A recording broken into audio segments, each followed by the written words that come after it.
guys, this is tutorial 2 under Norton's theorem.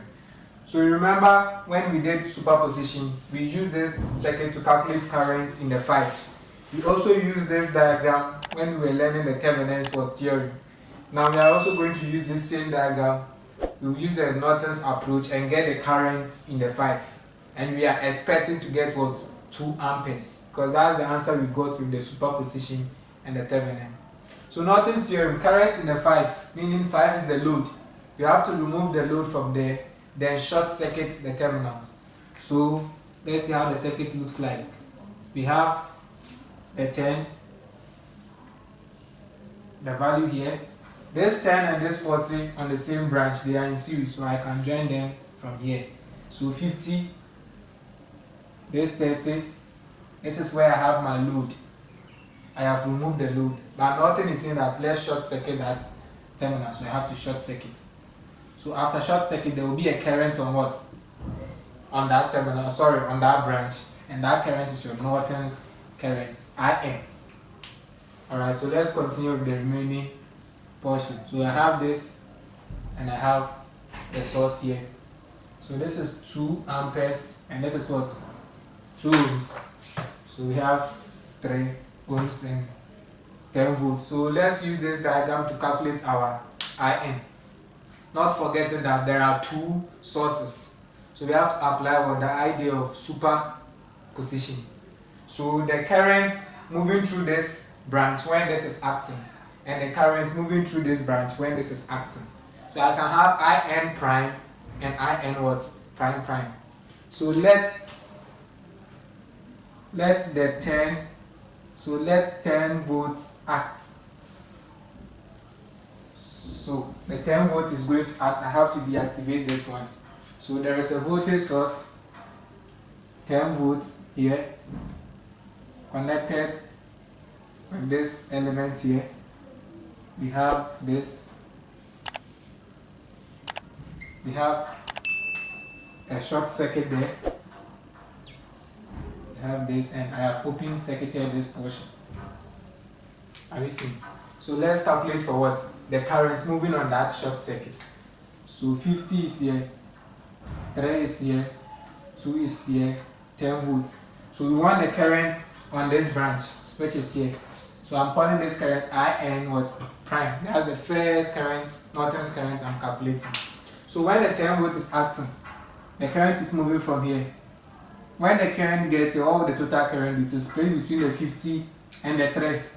So when the current in the 3 gets to this junction, don't forget that there is a short circuit here. Now there is no resistor on this branch where the IN, so it works as what? A short circuit. So when the current through the 3 gets here, it will flow through here, which is our IN. Meaning the IN prime is the current flowing through the 3 ohms resistor. So we are going to solve the current for what? We are going to solve for the current through the 3, and we know that that is the IN prime. So we are going to neglect these 2 because current is not flowing through. So we realize 3 and 50 are connected in what? Parallel. So 3, 50 and 10 are all in parallel, so they will have the same voltage. So the voltage across the 3 ohms is what? 10 volts. So what will be the current through the 3? That is the IN prime. So V over R. So 10 over what? R. Which is 10 over 3 watts amperes.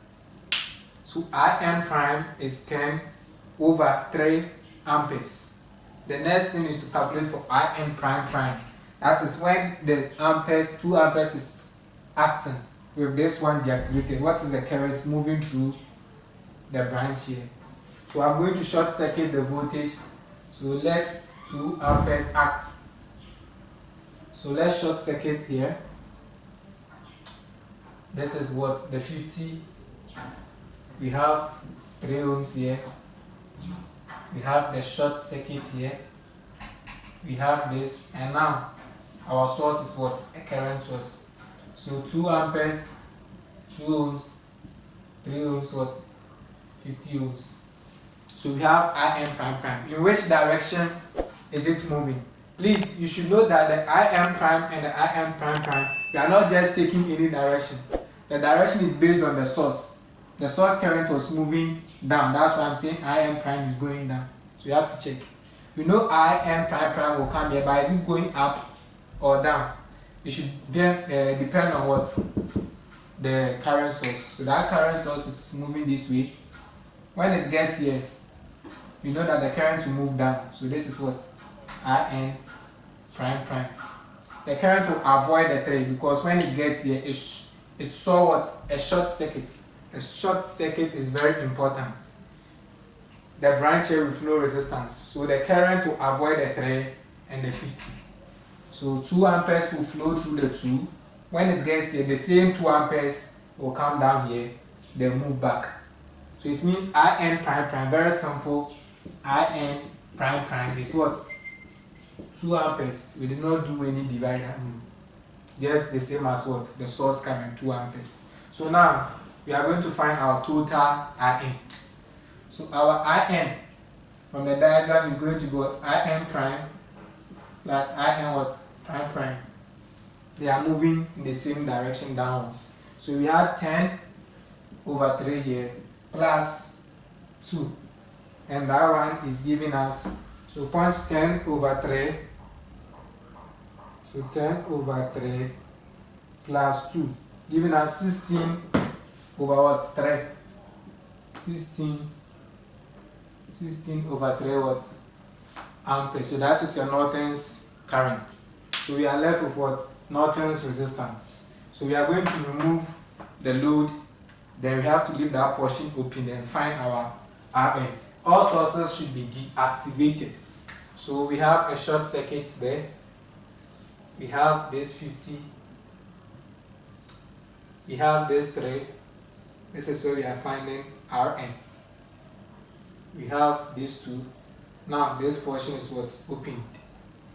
So 2, 3, 50 Rn. If you remember well, finding the RTH, we had what?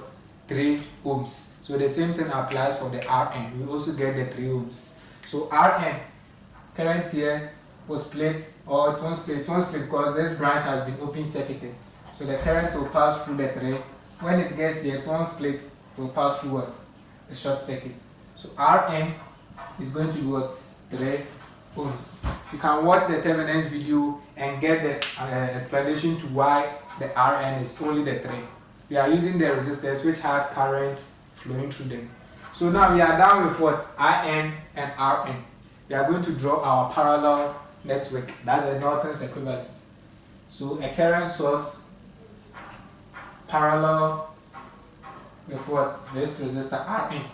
Then we bring our load. So IN, Rn, and what? RL as the load. And this is the current I0. So let's calculate for I0. So I0 using the divider rule is Rn 3 over what? Rn plus the load. And the load we are talking about is the 5. So plus 5 times what? The In, which is 16 on what? 3. And that is giving us 2 amperes. 3 will cancel 3. 3 plus 5 is 8. 16 on 8 is what? 2 amperes. So you've seen that the current flowing through the 5 using Norton is also giving us what? 2 amperes, as we did for what? The superposition and the Theorem. So this is the end of this tutorial video. Thank you very much for watching.